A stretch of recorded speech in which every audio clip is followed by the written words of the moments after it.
Okay, so, are you ready to dive into a story that feels kind of like a spy thriller, but also like a total head scratcher? Oh, yeah, definitely. We're talking like surveillance and accusations of spying and all this stuff about like shadowy government agencies. Sounds right up our alley. Right. And it's all packed into this series of notes that honestly have us wondering if we're like dealing with a case of mistaken identity Or like, or a work of fiction or maybe even something even weirder. yeah, what's so fascinating about this case is how it just like throws us right into the action. Yeah. It's like we're dropped right into the middle of some tense scene from a movie. Totally. Right away, we meet Hank.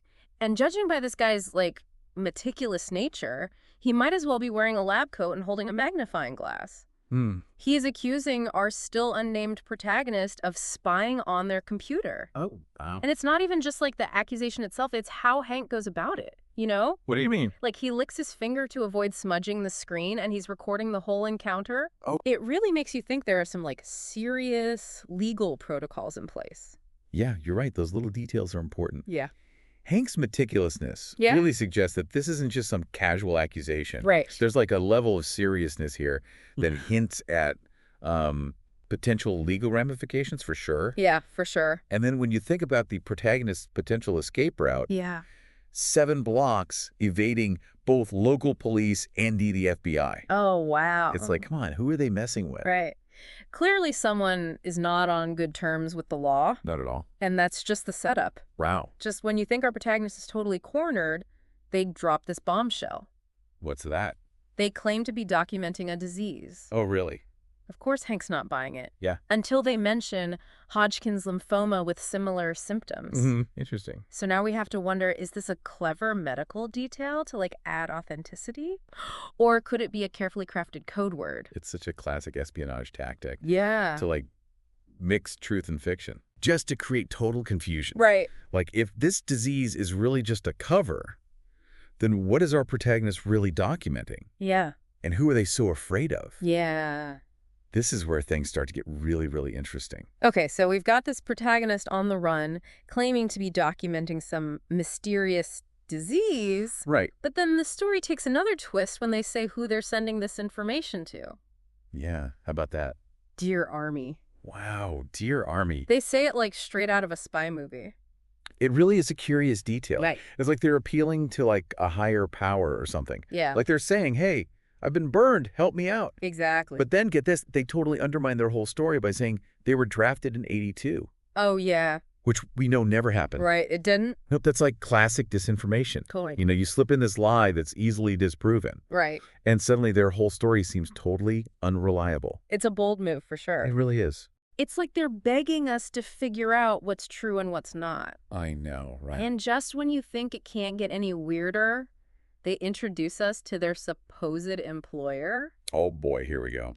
the BFD. The BFD. And it stands for, wait for it, Big Fucking Deal. You're kidding.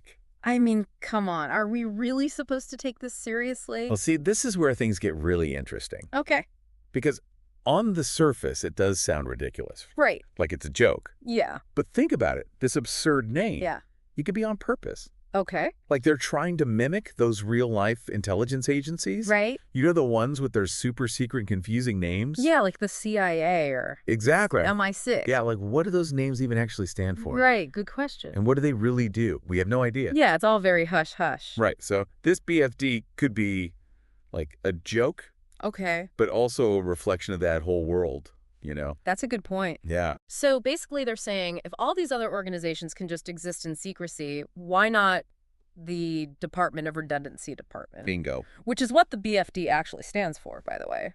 It's almost comical. I know. But then you think about it, Yeah. and it's actually kind of creepy. It is. An organization hiding in plain sight. Exactly. And that brings us to the million-dollar question. Okay, shoot.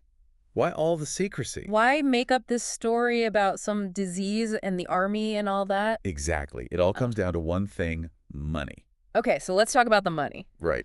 Our protagonist claims they need money to cover medical expenses. Right. That their black budget employer won't cover. And that detail is huge. Okay, I'm with you. Because they're saying that the BFD Yeah. is so secretive, Yeah. so potentially dangerous, Yeah.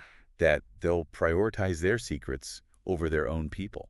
That is a chilling thought. Right. Like, what are they involved in? Seriously. And then it gets even crazier. What's that? The protagonist says that the BFD's slush fund Yeah. is the same size as their entire budget. Whoa, hold on. So we're not talking about like a few $1,000s here. I'm not even close. This is a massive amount of money. Unthinkable amounts of money tucked away. Wow. I mean, what could they possibly be doing that requires that much money in secret? It really makes you wonder. So we're like picturing this shadowy organization, right? Right, the BFD. Yeah, the BFD just like swimming in cash. Yeah, and nobody knows what they're doing. Exactly. It's like a financial thriller, but with even higher stakes. Totally, and it makes you wonder, like, what happens when an organization like that with that much money and zero accountability decides to, flex a little? Oh, yeah. What kind of influence can they have then? Seriously. It's a scary thought. It really is. And speaking of unsettling, our story takes another turn. Oh, no, what now? So the protagonist just like decides to leave. Out of nowhere. Yeah, pretty much. But on their way out, they mention these two random places. Like what? Hamilton and Manoa Gardens.